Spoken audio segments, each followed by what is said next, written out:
Terminal पे trade करता हूं तो भी मैं ब्रोकरेज देता हूं। बस अंतर इतना ही है कि उस समय मैं खुद से कर रहा हूं, लेकिन कमीशन किसको चला जा रहा है? ऑटोमेटिकली। अगर 1 करोड़ का ट्रेड किया और मान लीजिए मेरे उसके बीच में डील हुआ है 1% का, कितने परसेंट का? तो 1 लाख रुपया जैसे ही मैं 1 करोड़ का ऑर्डर लगाऊंगा, मेरे अकाउंट से 1 करोड़ 1 लाख कटेंगे। क्लियर है? और जब मैं बेच रहा हूं 1 करोड़ का ट्रेड और मान लीजिए बेचते वक्त प्राइस बढ़ गया और वो 1 करोड़ 20 लाख का वैल्यू हो गया, पॉसिबल है या नहीं? अब उसका भी फिर 1% देना है, तो 1.2 लाख देना रहेगा। जब बेचूंगा ना तो मेरे पास जो है वो 1 करोड़ 20 लाख नहीं आएगा, उसमें से 1 करोड़ 20 लाख में से माइनस हो जाएगा 1,20,000 और उतना ही मेरे पास आएगा। बाकी किसके पास जाएगा? ब्रोकर के पास। ताकि कल के डेट में अगर मैंने नहीं दिया ट्रेड होने के बाद तो अब तो वो कुछ नहीं बिगाड़ पाता, क्योंकि ट्रेड तो हो चुका है, इसीलिए ये चीज किया है। अरे अब ये चीज हो गया। अब मैंने अगर किया तो मैंने अपने टर्मिनल से ये किया। दूसरा हुआ कि मैंने उसको बोला कि मेरे लिए शेयर्स खरीद ले। और कैसे बोला? उसके ही जो है वो दुकान पे गया जहां उसका ऑफिस है और उसका बड़ा सा जो टीवी पे वो लोग लगा देता है। एक ही बात है, जिसको भी टर्मिनल बोलते हैं। देखिए मेरा छोटा और आपका तो 70 mm का पहले पर्दे हो गया, इस पे आपको दिखता है, नहीं दिखता है? जब मैं दिखाता हूँ तो बड़ा दिखा, उसके पास और बड़ा हो सकता है। तो वहां पे देखा और मैंने बोला खरीद लीजिए इन्फोसिस का। और उसने क्या किया? अब खरीद लिया। अब जो उसने खरीदा इस समय जो है मेरे अकाउंट से नहीं, उसने अपने अकाउंट में मेरे लिए ट्रेड लगा दिया। किसके अकाउंट में? अपने अकाउंट में मेरे लिए ट्रेड लगा दिया। यानी कि ऐसे केस में उसके अकाउंट से जो है वो 1 करोड़ गए क्योंकि मैंने शेयर खरीदा। बदले में मेरा ट्रेडिंग अकाउंट में पैसा डालना पड़ेगा, चेक लगाना पड़ेगा, वरना नहीं, वरना रिस्क है उसके पास। अब जो है फिर मैंने इसे बेच दिया 1 करोड़ 20 लाख में, 20 लाख का फायदा हो गया। अपना कमीशन काट करके पैसा मेरे पास ट्रांसफर कर देगा अगर वो अपने अकाउंट से करेगा। क्लियर है? यहां मैं अपने अकाउंट से कर रहा हूं तो कैसे कर रहा हूं? खुद बाय कर रहा हूं, आप देखते हैं प्राइस बदल सकते हैं। मेरे अकाउंट से पैसे कटेंगे, जब पैसे कटने लगेंगे तो उसमें ब्रोकरेज ऐड होकर के कटेगा। और जब बिकने पे पैसे आने लगेंगे तो भी जो है वो उतना नहीं मिलेगा, बल्कि उसमें से ब्रोकरेज कट के तब मुझे मिलेगा। क्लियर है? और अगर ब्रोकर कहता है कि आज क्लाइंट ज्यादा नहीं है, आज अपने लिए खरीदता बेचता, पॉसिबल, अपने पास उसके पास पैसा है, खरीदे बेचे, अंतर बस इतना ही है। मिठाई का दुकान वाला अगर दूसरे को मिठाई बेचेगा तो वैसे केस में उसको प्रॉफिट, कॉस्ट प्लस प्रॉफिट दोनों ऐड करता है। खुद जब खा रहा होता है तो कॉस्ट जो था वो तो लगेगा ही ना, तो कॉस्ट वाला पैसा तो वो भी देगा। बस ये जो ब्रोकरेज है उसको देने की जरूरत, क्योंकि वो अपना ही कोड लगा रहा है। बिना ब्रोकर का कोड लगाए हुए सेकेंडरी मार्केट से ऐसे नहीं बोलना चाहिए। लेकिन विधाता भी जो है ना खरीद सकते हैं ना क्या कर सकते हैं। अगर प्रभु की भी इच्छा होगी तो उन्हें ब्रोकर का कोड लगाना, और ब्रोकर का कोड लगाने का मतलब उनके पास अकाउंट ओपन करना पड़ेगा। ट्रेडिंग अकाउंट उसको बोलते, तभी करते। बहुत डिटेल में पढ़ाऊंगा ट्रेडिंग अकाउंट, डीमैट अकाउंट क्या है, क्या अंतर है, सब पढ़ाऊंगा जब डिपॉजिटरी सिस्टम पर। क्लियर है? फिलहाल तो यहीं पे कह रहे हैं एज ए प्रिंसिपल भी वर्क कर सकता है और एज एजेंट भी। एजेंट का मतलब जब मेरे लिए कर रहा है, प्रिंसिपल का मतलब जो अपने लिए ही क्या कर रहा है, खरीदने बेचने का काम कर। क्लियर है ये चीज? ये हुआ आपका ब्रोकर और स्टॉक ब्रोकर। इसमें देखिए और जो हमने बात की थी वो for each transaction he has to issue necessary what contract. और ये मैं आपको दिखाऊंगा जब मैं आपको डिपॉजिटरी सिस्टम में कॉन्ट्रैक्ट नोट्स पढ़ाऊं और वहां पूछूंगा कि ये कॉन्ट्रैक्ट नोट्स जो है इसके बारे में कब मैंने बोला, और ये कॉन्ट्रैक्ट नोट्स जो है वो आपने आज कितने शेयर खरीदे हैं, किस रेट पे खरीदे हैं, कितने बजे खरीदा है, कितने बजे ऑर्डर लगाया और कितने बजे ऑर्डर आपका एग्जीक्यूट हुआ। आपने तो खरीदने का लगा दिया था 100 रुपए में, लेकिन बेचने के लिए 105 पे लोग थे। 2 घंटे बाद लोग थक करके 105 पे आ गए, 105 से 100 पे आ गए, तो कुछ शेयर मिले। क्योंकि आपने 1000 शेयर का लगाया था, जिस बंदे के पास 100 शेयर था वो बोलता है चलो हम 100 में बेच के निकल जा, तो 100 तो मिल गया, लेकिन और 900 बचे हुए, तो कुछ दूसरे प्राइस पे कुछ दूसरे प्राइस पे मिला। ये सारा डिटेल, कितना उस पे सिक्योरिटी ट्रांजेक्शन टैक्स लगा, कितना जीएसटी लगा, ये सारा रिकॉर्ड इवनिंग में आपके पास मार्केट क्लोज होने के बाद आ जाता है। That is called what.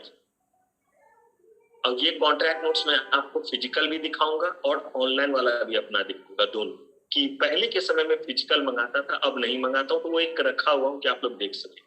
ज्यादा पुराना नहीं, 2006 की बात है जब फिजिकल, इसीलिए रखा हुआ हूं किसी बच्चे को दिखलाने, क्योंकि पढ़ा तो बहुत पहले से रहा, तो वो रखे रहने तो एक रहता है कि वो समझिए म्यूजियम की तरह चीज हो गया, क्योंकि आज के डेट में आप फिजिकल कॉन्ट्रैक्ट नोट्स नहीं देख सकते। और वो जब देखिएगा तो बस देख के भूल जाइएगा, क्योंकि उसमें नाम वगैरह सब रहेगा। और वो वही ईयर है जिस ईयर में मैंने सीएस में इनरोलमेंट लिया था। मैंने 2006 में सीएस शुरू किया था, 2006 में बोथ ग्रुप दिया, फर्स्ट अटेम्प्ट दिसंबर में, 2007 में प्रोफेशनल दिया दिसंबर में, फर्स्ट अटेम्प्ट 2008 में ट्रेनिंग वगैरह सब होते हुए, क्योंकि मैं जैसे ही एग्जीक्यूटिव खत्म किया ट्रेनिंग शुरू कर दिया था। ट्रेनिंग शुरू करते हुए 2008 में मेरे पास मेंबरशिप आ गया था, 2008 से मैं यहाँ पे फैकल्टी भी अपॉइंट किया, तो मुझे जल्दी गरीब आदमी। और उसी समय में जो है वो चार्टर्ड भी लंदन से कर रहा, और वो दिसंबर में बन गया। नवंबर में जो है सीएस का मेंबरशिप आया, दिसंबर में चार्टर्ड वाला आ गया, और उस बीच में 2006 का अर्निंग कर रहा था। आप उस समय देखेंगे, लेकिन उसको देख करके फिर आप क्या भूल जाएंगे। हाँ जी सर, ये जो कोर्स आप बतलाते हैं, आप प्लीज एक दिन हम लोग को भी क्लास में बताइएगा इसके बारे में, जब आपके पास थोड़ा एक्स्ट्रा टाइम हो। अलग से भी कॉल करके ये मुझसे पूछ सकते हैं। ये कोर्स होता है कि अगर आप साथ में करना चाहें, लेकिन बच्चे ध्यान रखिएगा, चार्टर्ड सिक्योरिटीज एंड इन्वेस्टमेंट जो ये कोर्स है, ये आपके सीएस वाले कोर्स से तकरीबन 10 टाइम्स ज्यादा टफ है। और दूसरी बात, इसमें कॉस्ट जो है वो तकरीबन 5 लाख के आसपास लगते हैं, और लगभग जल्दी से जल्दी भी आप करेंगे तो भी आपको 3.5 साल का टाइम लगेगा। तो आप बिल्कुल कर सकते हैं, लेकिन अगर आप सीएस बन जाएंगे उसके बाद करेंगे तो आपको 10 या 11 पेपर में एग्जाम्शन मिल जाएगा, तो थोड़ा आसान हो जाएगा कर। लेकिन वो मेंबरशिप मिलने के बाद 2 साल के एक्सपीरियंस के लेकिन मैं नहीं बोला, मुझे थोड़ी जल्दी थी, तो मैं साथ साथ दोनों कर रहा।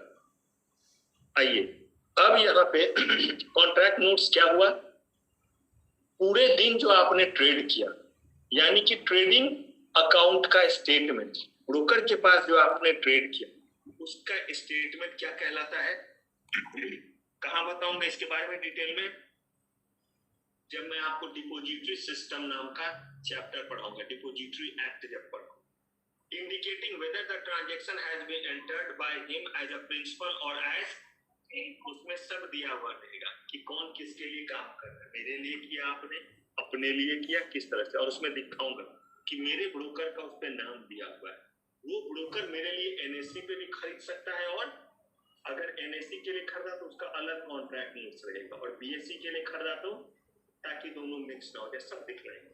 While buying or selling securities as principal, the stockbroker has to obtain the consent of his, बिना मेरे कंसेंट के नहीं कर सकता, and the price chart should be fair and justified by condition of the, जो मैंने बोला मार्केट के बेसिस पे जो कमीशन वगैरह फिक्स होगा। यहाँ पे एक चीज का जो ध्यान रखिएगा, जो मैंने आपको बोला कि कभी भी, जो मैंने एक्स्ट्रा आपको इन्फॉर्मेशन दे दी है, केस लॉ के लिए इंपॉर्टेंट रहेगा, कभी भी कोई भी सब ब्रोकर अगर जो है वो किसी ब्रोकर का सब ब्रोकर बनता है, तो वो एनएससी और बीएससी के किसी भी जो है वो ब्रोकर का सब ब्रोकर बन सकता है एलिजिबिलिटी को फुलफिल करके। लेकिन मल्टीपल जो है वो ब्रोकर का सब ब्रोकर वो नहीं बन सकता एक ही स्टॉक एक्सचेंज के। अगर अलग अलग स्टॉक एक्सचेंज का ब्रोकर है तो मल्टीपल का बन सकता है, जैसे एनएससी का भी वो बना एक का, और बीएससी के भी एक ब्रोकर का सब ब्रोकर बना। लेकिन अगर वो चाहे कि एनएससी में भी जो है वो 2 ब्रोकर का मैं सब ब्रोकर बने, तो इना चोलवे, और ये परमिशन अलाउड नहीं है। क्लियर है सारी बात? अगर क्लियर है तो फिर हमला कीजिए और फटाक से डन कीजिए stock broker and sub broker को। लिखते जाइए, बताते चलिए। नहीं जानना है सिखाए तो सब बच्चे इसके बारे में डिपोजिटरी में कुछ और भी बताऊंगा, कितने का पोर्टफोलियो मैनेज करेगा, लेकिन वैसे ही मैं बहुत आगे बढ़ जा रहा हूँ, इसीलिए रुक जा रहा हूँ। जैसे अभी एक पॉइंट बोला, बताने में बता दिया, और ये सब चीज डिपोजिटरी करते वक्त और भी इसके बारे में बताऊंगा, थोड़ा सा ब्रोकर के बारे में।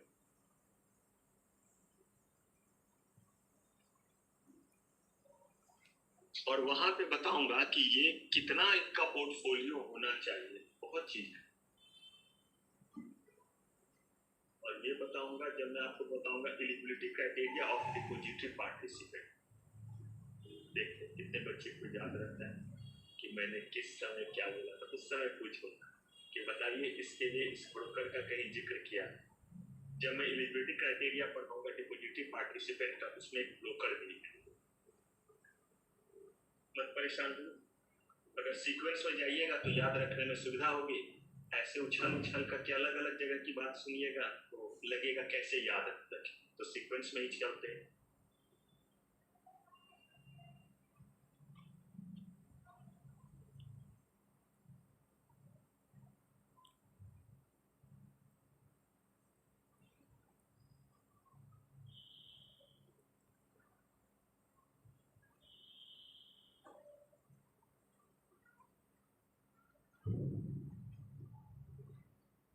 आखिर निकल के बताएं।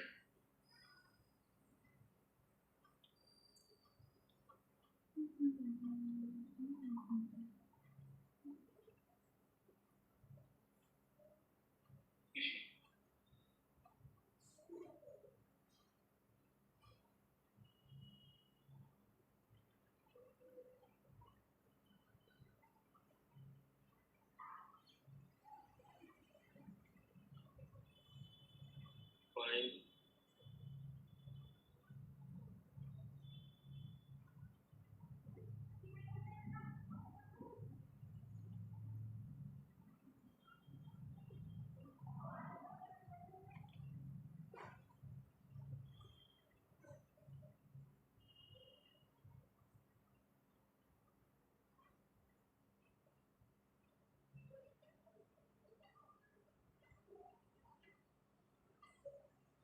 सबका है, चेंज कर रहा हूं मैं, कर दिया।